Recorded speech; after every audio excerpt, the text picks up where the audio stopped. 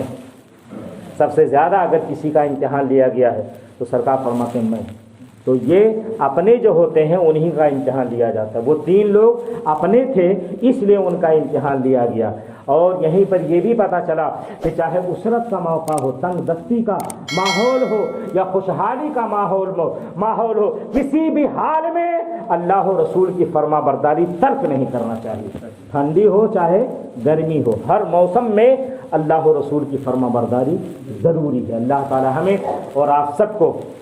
عمل صالح کی توفیق عطا فرمائے اور رسول کونین صلی اللہ تعالی علیہ وسلم کے صدقے میں دارین کی سعادتوں سے ہم سب کو مالا مال فرمائے۔ آمین آمین بجاہ سید المرسلین وما علینا